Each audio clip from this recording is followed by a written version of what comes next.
I've been reading, some macro stuff. It's funny because I never really cared about, I never paid attention to all this stuff. I was always just kind of focused on the company's long-term vision. But I feel like in this market, you have to pay attention. I mean, I'm not. I haven't sold any Tesla shares, but I have trimmed some other positions just to free up cash for if we do just keep dropping here, because I want to go to my high conviction plays. I want to be able to load up on the Teslas. So I have sold a couple other things. I sold some of my Facebook position, about a third of it. We could talk about that maybe in a little.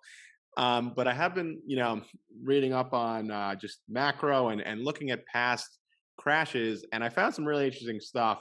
For example, in the 2000 .com burst, and then also in the global financial crisis of 08, 09, um, growth stocks tend to bottom before the indices. So growth stocks have historically kind of bottomed, a few weeks or a few months ahead of the indexes, which took longer to get to their bottom.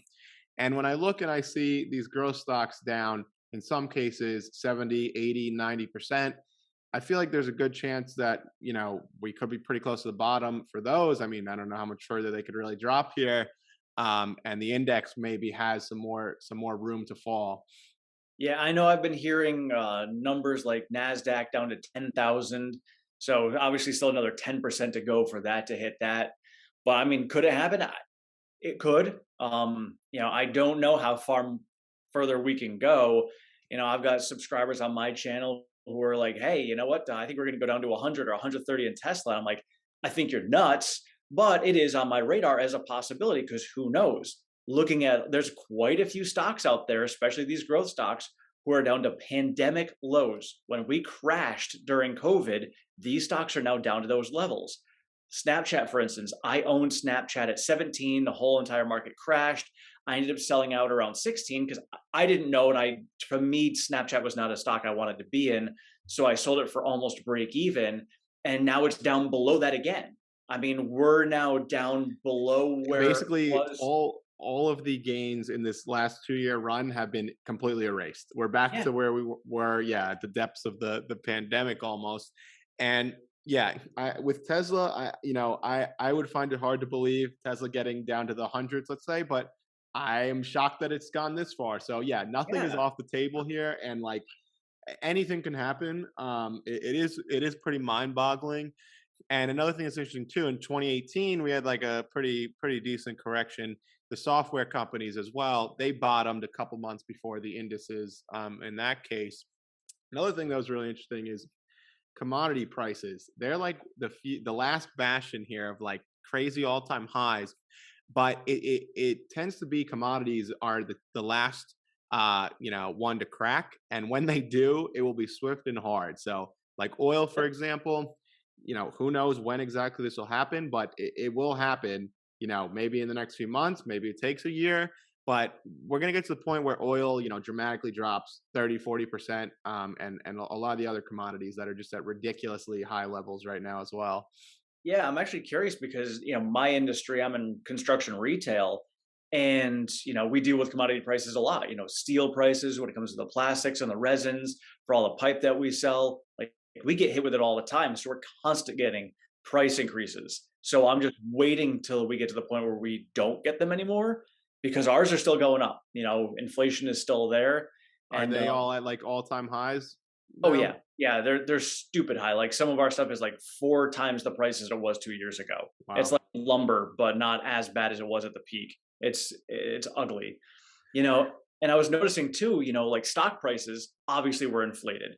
People can argue, for the last 10 years, we needed a good long-term recession or a bear market, like we have, because it usually goes through a 10-year cycle. And I'm like, so we were due for that, but we were due for that before COVID. So the COVID crash came and went, and we exploded higher than that. So it would reason that we should pull back to pre-pandemic levels and then a little further past that.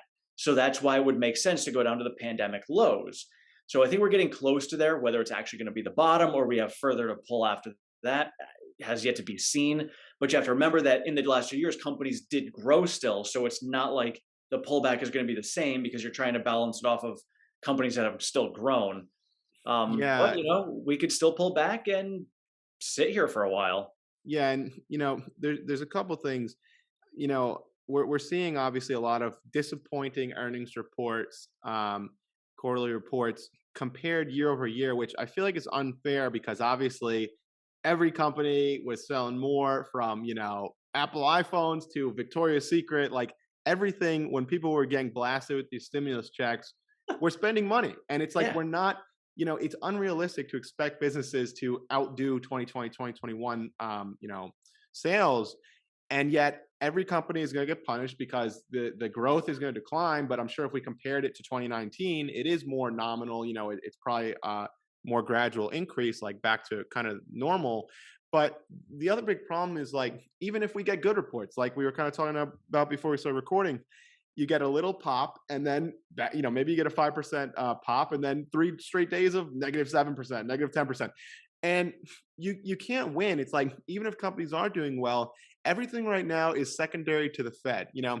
It doesn't matter if a CEO is buying the stock. Nothing matters. It's that the CPI has to come down before the Fed can pause. The Fed is completely focused. Their two jobs. They don't really care about the stock market. They're there to solve inflation and to keep the job market healthy, the unemployment rate healthy. And those are the priorities. You're not going to see these rate increases go away until inflation is under control, and the stock market is not going to come back and be back to the moon until these rate increases stop. So as long as inflation runs, I feel like is the market is either stuck in the downtrend or at best sideways. yeah. And if the Fed's, their goal is always to get us down to 2 to 3% inflation.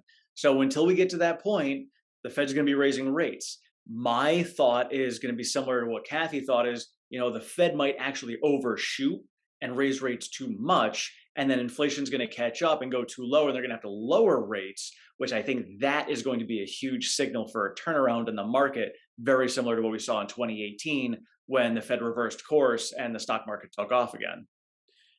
Yeah, and it's everything right now is about the macro. Like nothing else matters. As Yeah. far as, like we said, like companies, doesn't really matter what they do. They're either going to get punished or punished harder.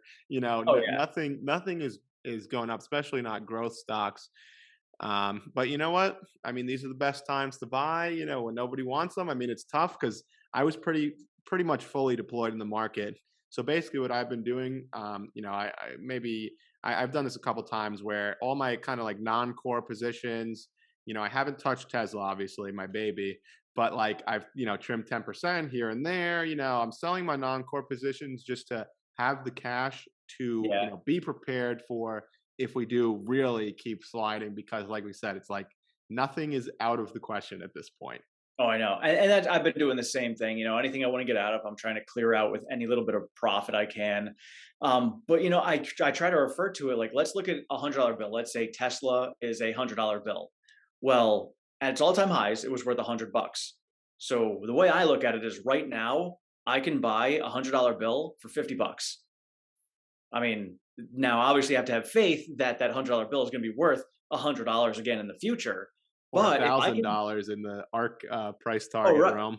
Oh yeah. So I mean, you're looking at the value of this $100 bill, and if it's going to get back to its base value, if you had the option to buy it at $50, everybody would. It's stupid not to. So you just buy as many $100 bills for $50 that you can, because it's going to get back to that $100 value. Now, in our case with stocks, it's going to get past that. So you think about buying Tesla, at 50% off, knowing that it's going to be worth even more than it was before. It's a no-brainer. Right, right. And again, just going back to the commodities, whenever they're going parabolic, the Fed's tightening here, assets are shrinking. I was reading a pretty crazy statistic that I found hard to believe, but this was as of a week ago, so it's even worse now. Roughly $13 trillion of global wealth has been eradicated in this bear market. And to put that in perspective, during the great financial crisis of 08, 09, roughly $17 trillion of global wealth was erased. So we're basically at the same level that we were then. I mean, this is Oh like yeah. madness. Like how much further can you Well, go? and I gotta think. We gotta remember too, though, because $13 trillion now has a lot less value than 17 trillion That's did back true. then, because inflation's so high. You That know, is and that's very actually true. something I was thinking about also when you mentioned it before about, all these companies who are selling more Apple iPhones and everything. I wonder if there's anybody who did a number of, all retail growth revenues versus how much money was pumped into stimulus checks. So, if we pumped in $4 trillion in stimulus and these retail companies grew $4 trillion on top of what they normally would have grown, it makes total sense. And that's where all the money went. And Yeah. obviously, we're not pumping money into the economy anymore. So those year over year comps aren't going to be there anymore. That's definitely true. I mean, that's a really good point because, yeah, figure, if there was 4 trillion in stimulus checks, all that money basically, or a very solid chunk of it, either directly or indirectly, either got invested in the stock market or bought products that inflated stock prices because they were doing so hot. So, yeah, a lot of that, definitely pushed up probably an already, too hot of a market that we've had over the last decade. Oh, yeah. And now here's the real hard part because I'm in retail, so I see it. Right now, comps, like at least for my company, we're still stupid high with our comps. But a lot of these comps are all because of inflation. And so, inflated numbers, everything, just the dollar amount that you're selling stuff for is higher. So your dollar amount's going to show, but what are the units that you're moving? And so what's going to end up happening is if you didn't grow the amount of units that you're moving, all of a sudden when prices do come back down or level off, your comps are going to suck because you didn't actually grow your customer base. You just grew your inflation dollars, which were basically a lie anyway because it wasn't real. Yeah, that's a great point. Another thing that cracks me up here is these analyst price targets. You got this wasn't helping Tesla's stock price, but nothing can at this point, nothing short of divine intervention. So you got Daniel Ives, longtime Tesla bull, Wedbush analyst, lowers his price target. I'm sure they're all doing it, but he's just the one I was reading about. He had a 1,400 Tesla price target, lowered it to 1,000, citing the issues in China. These analyst price targets to me are about as useless as a poopy flavored lollipop. They increase them when stocks are doing well. They lower them when stocks are coming down. They're so irrelevant. Like it blows my mind that this is even like a real, Oh, I know. industry. I actually mentioned it the other day, and there was somebody else I had seen who lowered their price target as well, another bull. But I've always looked at it as look at the trends, and I look at price targets based on trends. And so when I'm seeing all price targets are going up or going down, like in Tesla's case for the last 2 years, even the bears were raising their price targets despite the fact that they had them, undervalued and all that. They were still raising their price targets. So now we're starting to see lots of other companies have their price targets coming down. We're finally starting to see the Tesla ones coming down. And other than with Dan Ives, most of it is all macro related. I just updated my valuation model, and my price target for Tesla came down from 1725 to 1267. And it's strictly because I dropped the production, which dropped the deliveries, and then PE compression. You can't overcome that. When Tesla right now is trading at an annualized PE of under 60, I think it's actually almost under 50 now. Like that's stupid low, but that's just the market that we're in. We are not in a growth market. We'll get back there, but right now we're just not. So I can't see us coming out of it that quickly. So that's why I had to drop my price target down. Yeah, I'm just looking it up here. So the forward PE as of May 20, so even lower now, was 55, and the normal PE was 90. So yeah, those are even lower now. It's probably down Yeah. another $100 since then Yeah. per share. Annualized is 55 right now. That's crazy. I mean, this is a stock that, what, 6 months, a year ago, was in the hundreds, and then thousands a year before that. I know. But And then just thinking about, we're coming up to Q2, and a lot of people obviously are assuming production is going to be down, which means deliveries are going to be down. So that's going to bring EPS down. So then if you go with an annualized EPS off of that, it could potentially bring the stock lower just because they're like, oh, if algorithms are basing off of PE, and a PE for Tesla right now based on the algorithm says it should be at 50 or 55, it'll trade down to that. So if that still holds and the EPS drops, Tesla will end up selling off down to basically what the PE at the time is dictated by the algorithms. right. and we've got, the quantitative tightening coming up here, June and July, probably at least a 50 basis point hike in each of those, and possibly even more. I mean, we've got a hawkish Fed here who, just came out and said they'll do whatever it takes, basically. But that's their job. They have one job, handle inflation and handle unemployment, or two jobs, I guess. But yeah, they're going to do whatever it takes. So I wonder if we see, oh boy, if inflation really is not under control, would if they go 0.75 or even higher, I mean, that would absolutely crush the Oh my markets. God. So, and June 10th is the next CPI, and that's going to do it because if we, with the gas prices still going up as they have been, if we can still show a drop in inflation for month over month, I think it's going to be a very good signal because that means with even gas prices going up, we're still coming down. So we might not have to see the Fed going up higher, but Bostic yesterday had mentioned how, he's thinking probably don't need to go up too much higher in September, which goes back to our magic inflation going away come election time. That could potentially happen. So maybe we get a hawkish Fed, pulls the market down more, jumps up the rates, but then we get a more dovish Fed come the end of the summer going into election time, and then the market, does a turnaround. Right. And it's interesting.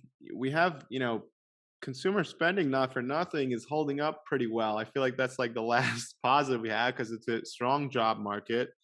And consumer spending's been, certain categories are flat or close to negligible, but other categories are up, 2% month over month.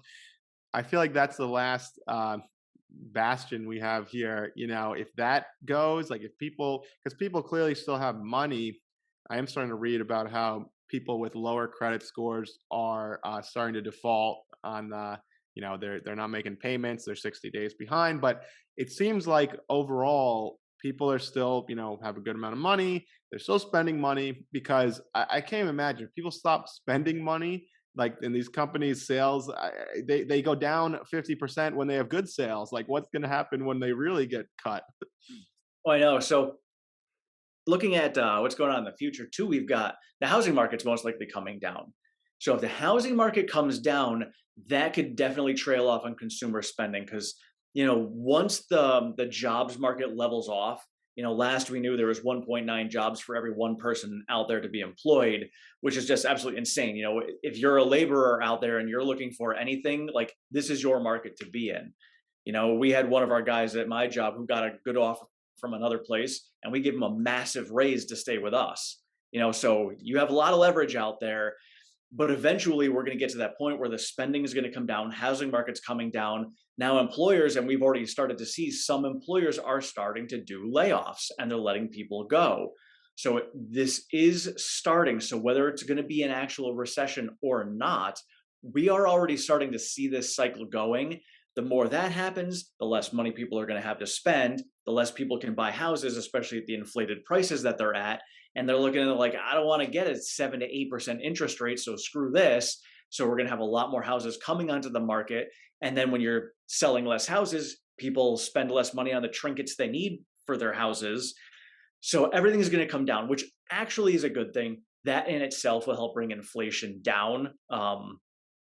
So it's just a matter of how softly does the Fed land us with all of this, and how much of this is going to be a self-fulfilling prophecy of our own thoughts.